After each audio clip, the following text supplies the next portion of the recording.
गाय नंगे पैर घूमती हैं, इसलिए भगवान भी गायों के पीछे नंगे पैर घूमते थे।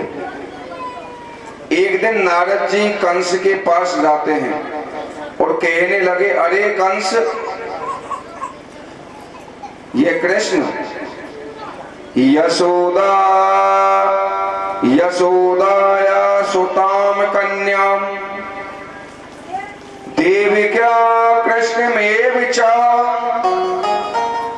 रामं च रोहिणी पुत्रं वसुदेवेन विप्रियता। कंस से जाकर के नारद जी ने कहा कि तू क्या राजनीति जानता है?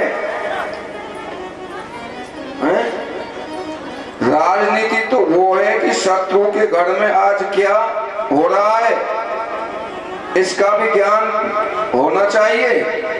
तू तो बावला है, तुझे कुछ पता ही नहीं है दुनिया में क्या हो रहा है। देखो, जो वसुदेव जिस लड़की को लाए थे ना, आसमान मोड़ गई थी, वह देवकी की नहीं थी। वो तुम कारागार में से लाए थे, वसुदेव के पास में से देवकी के पास में, देवकी की नहीं थी वो लड़की। और कह रहे नारद जी कंस के लिए, वह यशोदा की थी। और कृष्ण नंद पुत्र नहीं है, यशोदा नंद का नहीं है कृष्ण, वो वसुदेव पुत्र है, तुम्हारी बहन का पुत्र है। वो वसुदेव ने रातों रात गोकुल में पहुंचा दिया, पूरी बात बता दी महाराज सत्य सत्य कंस के लिए नारद ने। पहले तो कंस आग बबूला हो गया। वसुदेव देवकी को मारने दौड़ा, नारद जी ने समझाया अब इनको मारने से क्या लाभ होगा, उनको मारो जिसने तुम्हारे सारे राक्षसों को मार डाला है।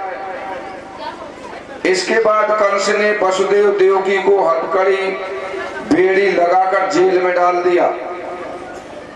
कंस ने केसी को बुलाया और कहा कि तुम ब्रज में जाकर कृष्ण बलराम को मार डालो। वह प्रलय के समान ब्रज में हिनहनाता हुआ ब्रज में पहुंचा, केसी नाम का राक्षस। वह अपने खुरों से पृथ्वी को छत्र विचित्र करता हुआ वृंदावन पहुंचा। श्री सुखदेव जी कहते हैं, राजन, केसी तू कंस प्रहिता खुर्रे मही, मही मन पृथ्वी, खुर्रे मन खुर। केसी तू कंसा प्रहिता खुर्रे मही, महायो नृत्य मनोजवा। जब उसके सामने भगवान आए, उसने पीछे के पांवों से आक्रमण किया ठाकुर जी की तरफ। इसी अभिज्ञा के समय भगवान ने उसको पकड़ लिया, मुस्कुराते हुए उसके मुंह में अपनी भुजा दे दी। तब ऐसा लगा जैसे कोई शरत बिल में प्रवेश हो गया हो। भगवान का हाथ केसी को गरम गरम लगा, उसका प्राण वायु रुकने से सिर फट गया। देवता पुष्प बरसाते बाजे बजाते बोलो बाल कृष्ण भगवान की। प्रेषया मांस हनेतम भविता राम केशवो ततो मुष्टिका चाणूर शल्य कौशल कारिका। मुष्टिका चाणूर शल्य तोशल आदि को बुलाया कंस ने। केसी जब मारा गया तब बोला, हमारे दुश्मन का पता लगा कर आओ। कोई नंद के यहाँ है, अपने यहाँ एक दंगल का आयोजन किया है, हमारे यहाँ दंगल का आयोजन रखो, जिसमें नागरिक, जनपद, शहरी, देहाती सब लोगों को बुलाओ। कोबलिया पीठ हाथी को दरवाजे पर खड़ा कर दो, उसके द्वारा हमारे शत्रुओं को मरवाओ। धूमधाम से धनुष यज्ञ करो। उसमें अक्रूर को बुलाया और हाथ में हाथ पकड़कर अक्रूर ब्रज को जाओ। तो वहां से वसुदेव के बेटे को लाओ, अभी इस रथ पर बैठो। कंस ने कहा अक्रूर से, चलो जाओ, मैंने सुना है देवताओं ने वसुदेव के बेटे को मेरी मृत्यु के लिए भेजा है। कंस ने अक्रूर को विदा किया, वे अपने घर लौट गए। अक्रूर जी, श्री सुखदेव जी कहते हैं परीक्षित अक्रूर कंस के मिलने के बाद मथुरा में रह गए। वे बड़े बुद्धिमान हैं। यदि कंस की अवज्ञा करके कह देते कि हम कृष्ण को नहीं लाएंगे, वो उनको मरवा देता या जेल में डाल देता कंस। इसलिए चुप रहे। दूसरे दिन गोकुल की ओर चल पड़े अक्रूर। अक्रूरोऽपि च तां रात्रिं मधुरपुया महामती उषित्वारतमास्थाय प्रियो नंद गोकुलम। अक्रूर जी दूसरे दिन गोकुल चले जाते हैं कंस के कहने से, और रास्ते में चले जा रहे हैं और कल्पना करते जा रहे हैं। अक्रूर जी क्या कल्पना कर रहे हैं महाराज?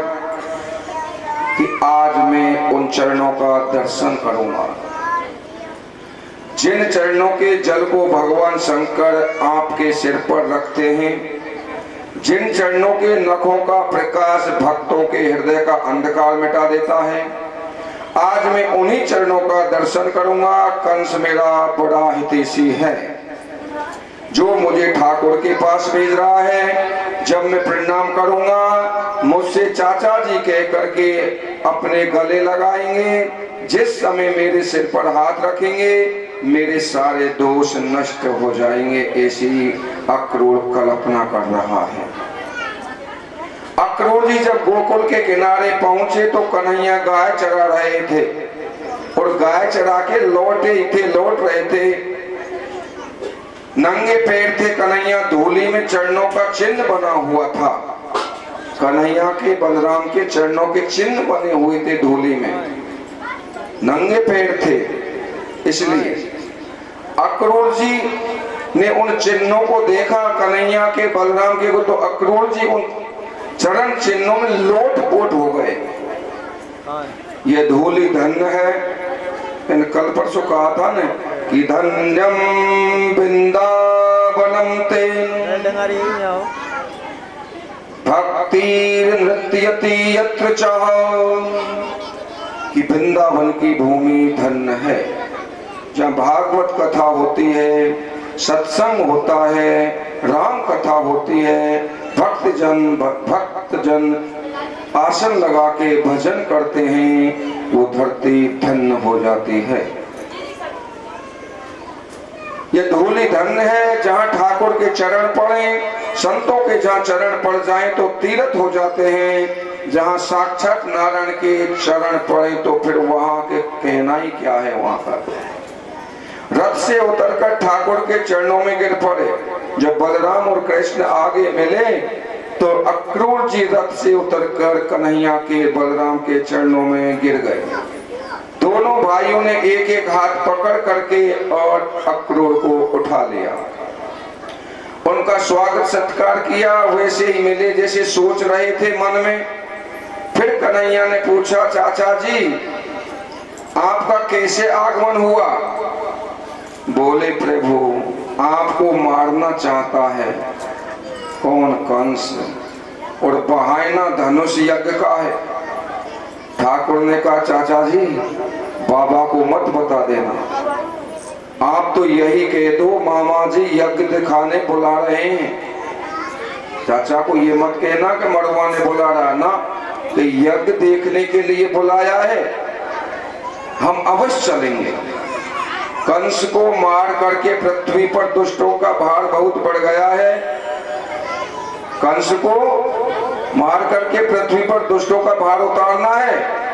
उसको रात्रि में ढिंढोरा पिटवा दिया कन्हैया ने। कहा, प्रातःकाल कन्हैया मथुरा जा रहे हैं भैया।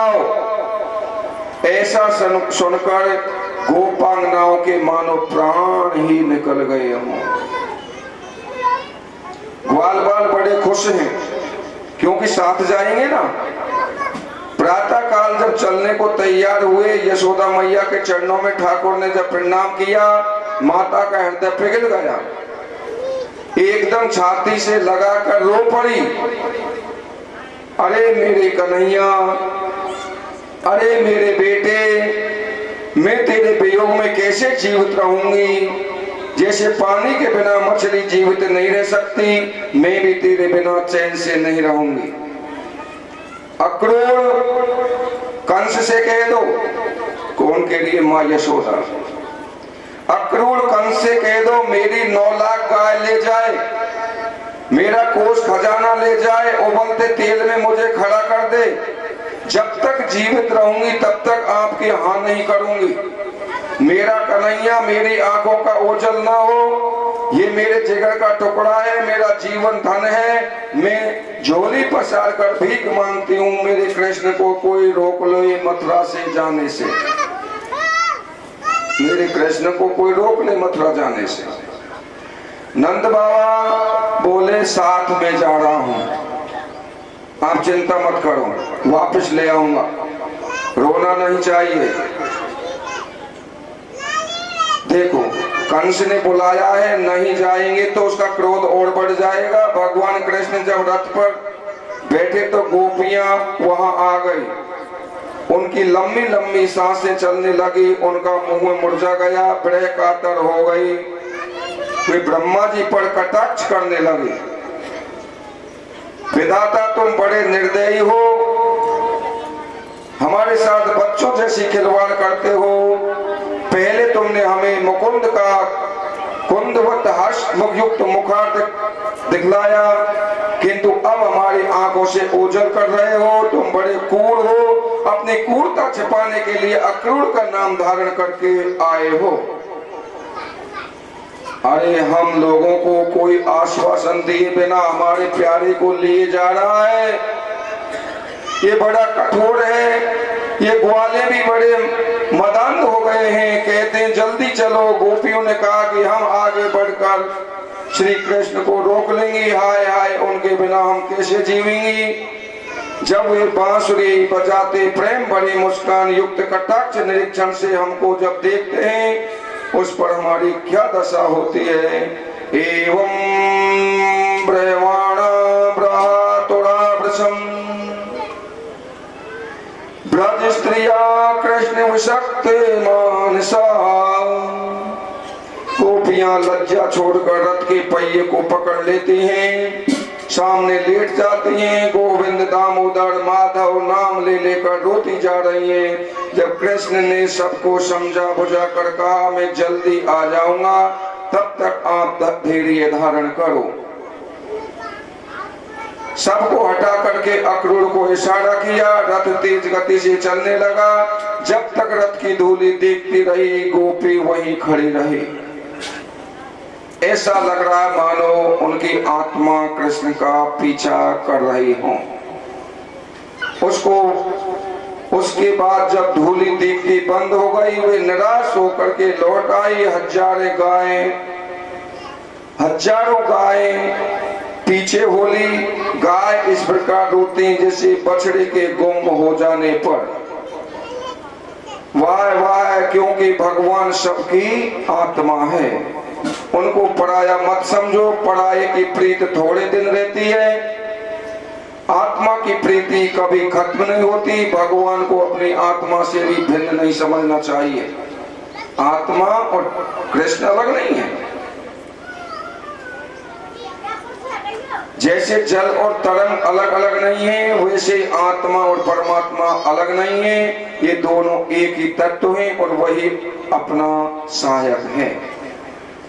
हरि बिन तेरो कौन सहाई, हरि बिन तेरो कौन सहाई। काको मात पिता सुत, बनिता को भाई। हरि बिन तेरो कौन सहाई। धन धरनी सुख संपत्ति सगरो। जितने भी साथी हैं बैठे, ये तुम्हारे साथी नहीं। धन धरनी सुख संपत्ति सगरो, जय मानो अपनाई, जिसको तुमने अपना मान रखा है। प्राण चले को संग न जाई, प्राण चले को संग न जाई, काहे को रहो लपटाई, हरि बिन तेरो कौन सहाय। दीन दयाल सदा दुख भंजन, दीन दयाल सदा दुख भंजन, तास रुचि ने बढ़ाई। कहे नानक ये सब जग मिथिया, कहे नानक ये सब जग मिथिया, जो सपनों रे नाई, हरि बिन तेरो कौन सहाय। ये सपने भैया इसमें मत भूलो, अपना है तो ठाकुर है। गीता में कहा है कृष्ण भगवान ने कि अव्यक्ता दीनी भूतानी भक्त मध्यानि भारता, अव्यक्त निधनाने वा तत्र का परिदेव ना। अर्जुन, जन्म से पहले कौन था और जन्म के साथ में कौन है और मृत्यु के साथ में कौन रहेगा। तो जन्म से पहले भी हमारा परमात्मा था, अब भी है और मृत्यु के बाद में भी वो ही रहेगा। ये तो बीच के संबंध है, ये बीच के संबंध तो सब टूटने वाले हैं, जाना है यहां से। जैसे रात का सपना मिथ्या है, इसी तरह जगत मिथ्या है। ईश्वर को आप लोग कैसे मानते हैं? जैसे डॉक्टर को, ऐसे ही तो मानते हैं ना। बीमार हो गया, डॉक्टर के पास गए, दवाई ले ली, ठीक हो गए, डॉक्टर को भूल गए। कोई विपत्ति पड़ी, परमात्मा याद आया और संपत्ति आई, मोटर गाड़ी कार सब व्यवस्था है कि परमात्मा भूल गए। ऐसे नहीं मानना चाहिए परमात्मा को। परमात्मा तो तुम्हारी आत्मा है। महाराज गोपियों को, गायों को अलग किया, अक्रूर जी ठाकुर को लेकर आगे चले। यमुना जी पर अक्रूर ने स्नान संध्या आदि किया तो भगवान ने अपना यमुना जी में विराट रूप दिखाया। अक्रूर जी भगवान की वंदना करते हुए कहते हैं, सर्वे देवो, मैं आप ही हैं सब जगह ठाकुर, और सब आपकी आराधना करते हैं। भले ही कोई किसी दूसरे देवता का भक्त हो और यदि समझता हो उसका आराध्य कोई दूसरा है, परंतु असल में बुद्धि मात्र भदो न वस्तु भेदा।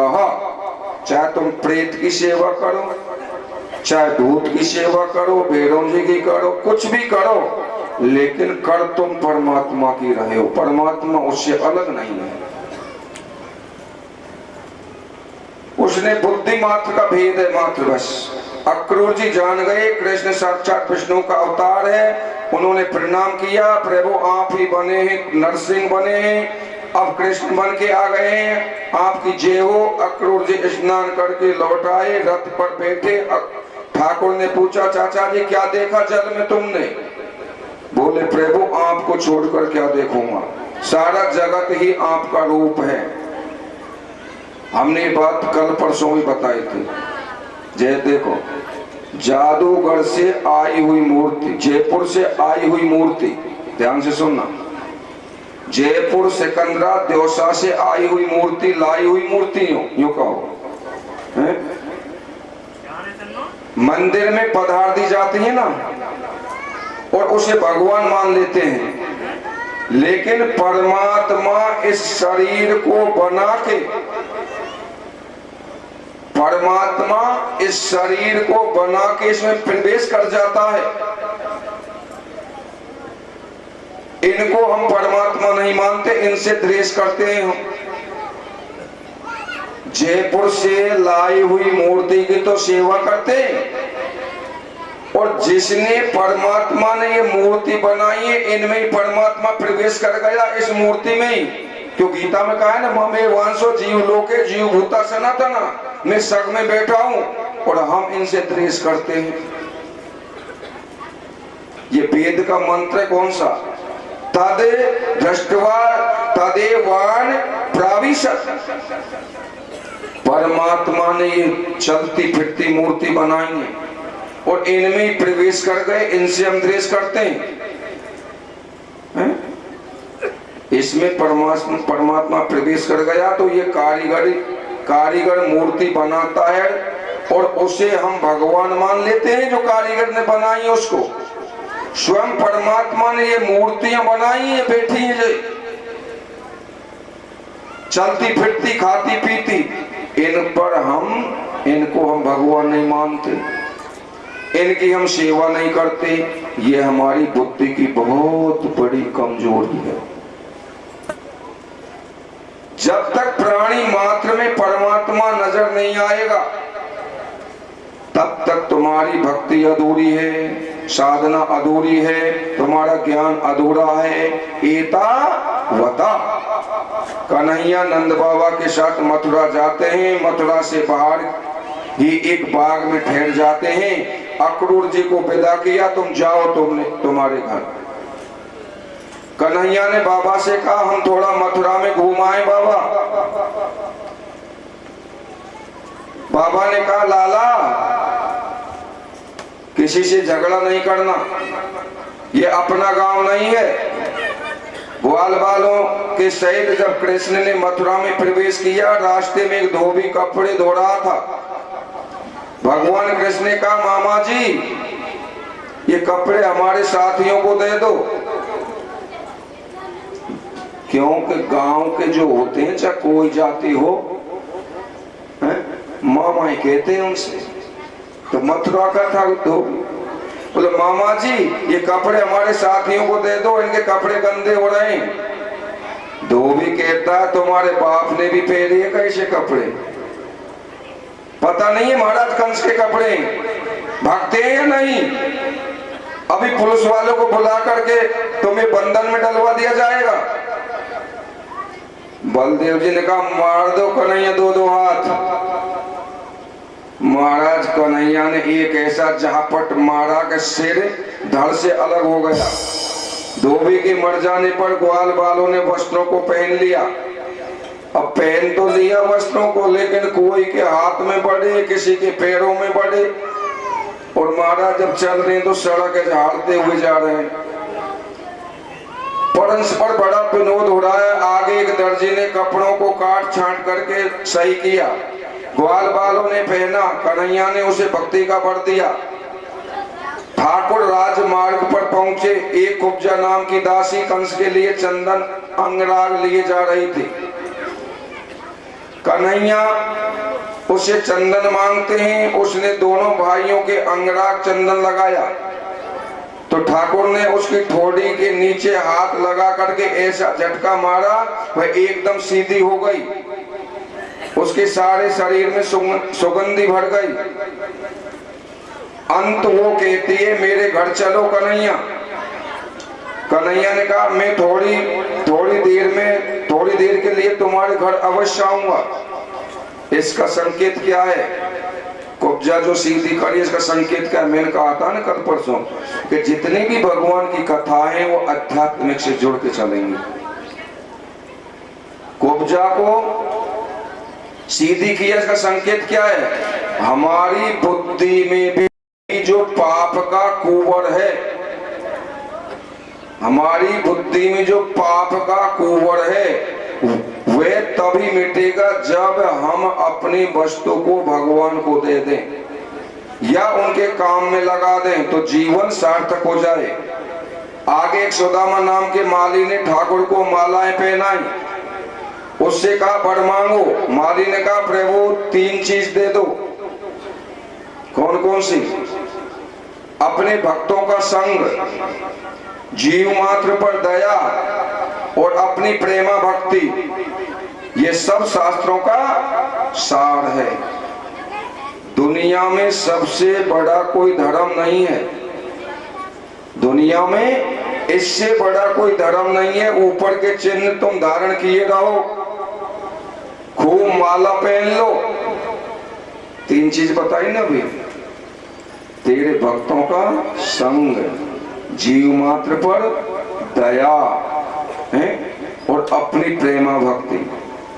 दुनिया में इससे बड़ा कोई धर्म नहीं है। ऊपर के चिन्ह तुम धारण किए रहो, खूब माला पहन लो, जटा रखा लो, चंदन लगा लो, वेदांत पढ़ लो या तुम्हें कुछ भी कर लो, तुम्हारा व्यवहार अच्छा नहीं है तो ये चंदन माला कंठी तो रावण भी पहन के आया था,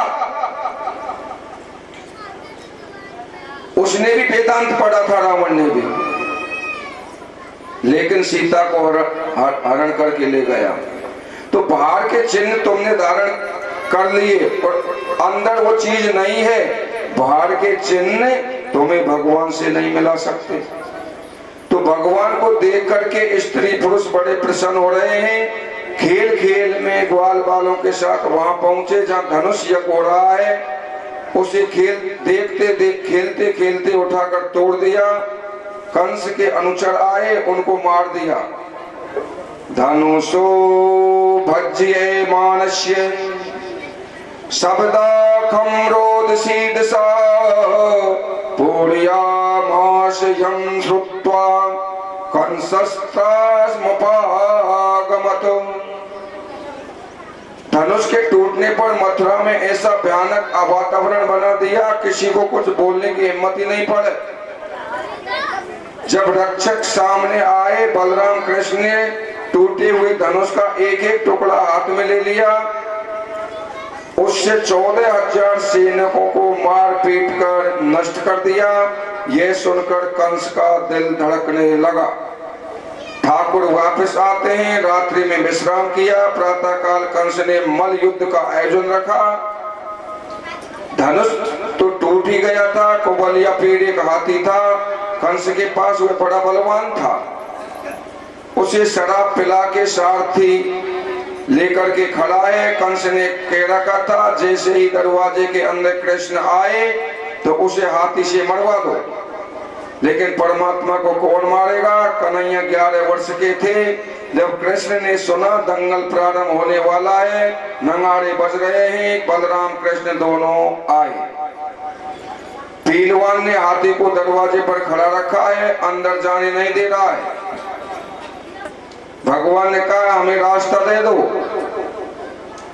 नहीं तो तुझे हाथी सहित ही यमराज के यहाँ भेज देता हूं। महाराज महावत ने इतना सुनते ही अंकुश मारा और हाथी ने भगवान को सूंड में लपेट लिया। बड़ा बलवान हाथी था। ठाकुर उसकी सूंड से खिसक गए और पीछे चले गए। कन्हैया ने उसकी सूंड पकड़कर ऐसा घसीटा वह बेहोश हो गया। फिर उसके ऐसा घूंसा मारा वह गिर पड़ा। उसके दोनों दांत उखाड़ करके दांतों से ही हाथी को और पहलवान को मार दिया। एक दांत बलराम को दे दिया, एक अपने पास रख लिया। दोनों भाई उसी विष में ग्वाल बालों के साथ रंगशाला में प्रवेश हुए। उस समय ऐसी शोभा हुई मानो सारे रस एक साथ ही उनकी सेवा कर रहे हों। मृत्युर भोजपति विराट विदुषां तत्त्वं परम योगिनां वृष्णीनां परदेवतेति विदितो रंगम गता साग्रजा। जब दोनों भाई रंगशाला में पधारे उस समय मल्लों को ऐसा लगा ये बड़े शूरवीर हैं। कंस को भगवान मौत के रूप में दिखते हैं, मल्लों को शूरवीर के रूप में दिखते हैं, कपटी राजाओं को साक्षात यमराज के रूप में दिखते हैं, भक्तों को भगवान के रूप में दिखते हैं, विद्वानों को विराट के रूप में दिखते हैं और ज्ञानियों को परम तत्व के रूप में दिखाई देते हैं। कृष्ण एक है और देखने वाले अनेक हैं। जैसी जिसकी भावना होती है ठाकुर वैसे रूप में दिखते हैं। एक बार भगवान राम बड़े दुखी थे, इसलिए नारद को भी दुखी दिखाई दिए। अंत में चारुण ने कहा कृष्ण तुम बड़े बलवान हो, कुबलिया पीड़ हाथी ने बड़े बड़े योद्धाओं को मारा है, राजा को प्रसन्न करने के लिए हमारे साथ दो दो हाथ कर लो। चाणूर और मुष्टिकांड का भगवान का मल युद्ध समान बलवान से होना चाहिए। आपके लायक हम नहीं हैं। ना बालो ना किशोरस्तुम बलश्चे बलिनाम्बरा लीलियो बोहतो एनम सहस्रदीप सत्वव्रता। अंत में कृष्ण का चाणूर के साथ बलराम का मुष्टिका के साथ युद्ध हुआ। थोड़ी देर में दोनों को मार दिया। उनके भाई आए, उनको भी ठाकुर जी ने मार दिया। कंस ऊंचे मंच पर बैठकर कह रहा था कि बाजे बंद करो, कुश्तियां भी बंद करो। वे सन्निपात की स्त्री की तरह अब अनाप शनाप पकने लगा। अरे इन दुराचारियों को यहाँ से निकालो, नंद का धन लूट लो, वसुदेव और उग्रसेन को तुरंत फांसी पर चढ़ा दो। भगवान कृष्ण ने कहा, मामा जी घर बुलाकर मरवाना चाहते हो, जरा नीचे उतरो। कंस बहुत डरता था। कृष्ण कन्हैया ने एक छलांग मारी, ऊपर पहुंच गए, सावधान भी नहीं हो पाया। कंस की चुटिया पकड़ी, अखाड़े में पटका और उसी के ऊपर ठाकुर कूद पड़े। कंस का सिर फट गया, प्राण निकल गए। देवता पुष्प वर्षा के बाजे बजाते हैं, जय जयकार करते हैं, बोलो बाल कृष्ण भगवान की। कंस बड़ा बलवान था, लेकिन भगवान के भय से ही मर गया, लड़ना नहीं पड़ा। ठाकुर ने तुरंत माता पिता को बंधन से मुक्त किया और नाना उग्रसेन को गद्दी दे दी। माता पिता से भगवान कृष्ण ने क्या कहा? उन्होंने कहा, पिताजी पुत्र के ऊपर माता पिता का बहुत बड़ा कर्जा होता है। माता पिता अपनी सारी जिंदगी संतान के लिए बिता देते हैं। पुत्रों के लिए पाप भी करना पड़ता है, झूठ भी बोलनी पड़ती है, सारी कमाई संतान के लिए होती है। यदि संतान समर्थ होकर भी माता पिता और गुरु की सेवा नहीं करती तो मरने के बाद में अपना मांस खाना पड़ता है। माता पिता की जो सेवा नहीं करता है उसको मरने के बाद में अपना ही मांस खाना पड़ता है। उन्हें अवश्य गीत कोवा बनना पड़ता है। सड़ा मांस खाता रहेगा जिंदगी भर और देवताओं की तरह आयु कम नहीं होगी उसकी। देवताओं की तरह उसकी लंबी आयु होती है। पुत्र माँ बाप की सेवा करके भी उनके शरण से उड़ीन नहीं हो सकता। वेद भगवान कहते हैं कि मातृ देवो भव, पितृ देवो भव, आचार्य देवो भव और अतिथिर देवो भव। जिसने माता पिता गुरु और दरवाजे पर आए हुए अतिथि की सेवा कर ली, वह व्यक्ति जीवन में कभी दुखी नहीं रह सकता। इन सबको ईश्वर मानकर सेवा करनी चाहिए। इनकी सेवा से मुंह नहीं मोड़ना चाहिए। गुरु तो साक्षात परमात्मा ही होता है। अगर कोई शिष्य गुरु जी की सेवा करे भगवान मान करके तो उसे बड़ा ही लाभ मिलता है। माता पिता की सेवा से बढ़कर कोई सेवा नहीं है। मानस में भी लिखा है कि चार पदार्थ करतल ताके, प्रिय पितु मात प्राण समझा के। लेकिन महाराज आज हमारी संस्कृति बदल चुकी है। विदेशों में थी ये संस्कृति जो वृद्ध आश्रम बना रहे थे, आज भारत देश में वृद्ध आश्रम बन गए महाराज वृद्धों के लिए। एक हाथरस की घटना सुनाऊं महाराज, सत्य। एक कर्नल साहब थे, उनके दो पुत्र थे और दोनों पुत्रों को इतना अच्छा पढ़ाया कि उनकी विदेशों में नौकरी लग गई दोनों पुत्रों को। अब कर्नल रहते हैं और कर्नल के घर से रहती है हाथरस। दोनों रहते हैं पति और पत्नी। अब महाराज कर्नल के घर से पत्नी खत्म हो गई तो दोनों भाई जो विदेश में नौकरी करते हैं वो थोड़ी 10-20 किलोमीटर के पास में रहते हैं, वहीं एक ही देश में। तो कर्नल साहब ने फोन किया बच्चों के लिए, बोलो बेटा तुम्हारी माताजी खत्म हो गई, तुम आ जाओ। तो बड़े भाई ने छोटे भाई से कहा कि भाई तुम जाओ, माँ खत्म हो चुकी है, माँ खत्म हो चुकी है, तुम घर जाओ। वो फ्लेट से 1-2 घंटे में 3 घंटे में घर पे आ गया। बाप ने पूछा कि बड़ा भाई क्यों नहीं आया तुम्हारा? तुम्हारी माँ मरी है, तुम्हारा बड़ा भाई क्यों नहीं आया?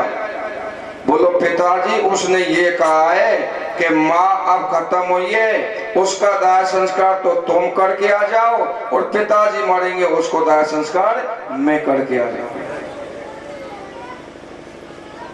ये कलयुग है। माता पिता को ईश्वर मानने वाला पुत्र, गुरु को भगवान मानने वाला शिष्य, और अतिथि को परमेश्वर मानने वाला सदग्रस्त, ये बेखटके वैकुंठ जाएंगे, उसको कोई रोक नहीं सकता। भगवान कृष्ण ने नाना उग्रसेन को गद्दी दे दी, स्वयं ने नहीं ली। नंद बाबा से कहा बाबा मैं थोड़े दिन के लिए राज्य की देखभाल करके आऊंगा। इसके बाद नंद बाबा को सभी लोगों ने विदा किया। नंद बाबा रोते रोते वृंदावन आते हैं। वसुदेव जी जो कृष्ण के जन्म के समय 10,000 गायों का दान देने का जो संकल्प किया था वसुदेव ने, उसे आज वो पूरा करते हैं। गोदान के बाद श्री गर्गाचार्य जी ने, महाराज जी ने यज्ञोपवीत संस्कार किया। बलराम और कृष्ण को पढ़ने के लिए गुरुकुल में भेजते हैं। काशी के रहने वाले थे ये संदीपन ऋषि, मध्य प्रदेश में यहाँ भगवान पढ़ने जाते हैं उज्जैन, उसको अवंतिकापुरी भी कहते हैं। विद्या अध्ययन करने के लिए वहां जाते हैं। वहां सुदामा जी से भेंट हो जाती है। 64 दिन रहकर दोनों भाइयों ने विद्या अध्ययन किया। 2 महीने 4 दिन में 64 प्रकार की विद्याएं शास्त्रों में लिखी हैं। एक एक विद्या को पढ़ने में 16 वर्ष समय लगता है, लेकिन ठाकुर ने एक विद्या एक दिन में पढ़ते हैं। इसी तरह 64 दिन में 64 प्रकार की विद्याएं प्राप्त करके चलने लगते हैं और अपने गुरु के लिए दीक्षा में उनके मरे हुए पुत्र को लाते हैं। अब गोपी उद्धव संवाद होगा, उससे पहले एक भजन होगा।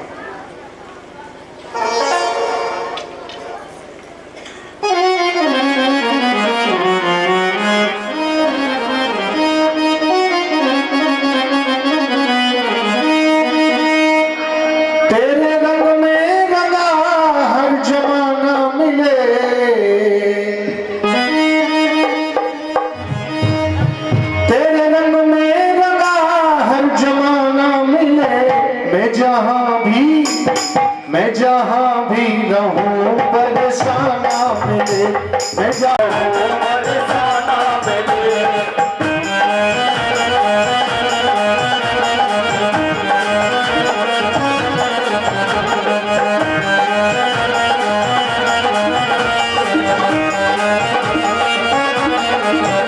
सारे जग में तेरा ही तो एक नूर है, सारे जग में तेरा ही एक नूर है, सारे जग में तेरा ही तो एक नूर है, सारे जग में तेरा ही तो एक नूर है। मेरा गाना भी तुझसे ही मशहूर है, मेरा गाना ही तुझसे ही मशहूर है। बदकिस्मत है वो जो तुझसे दूर है, बदकिस्मत है वो जो तुझसे दूर है, तुझसे दूर है।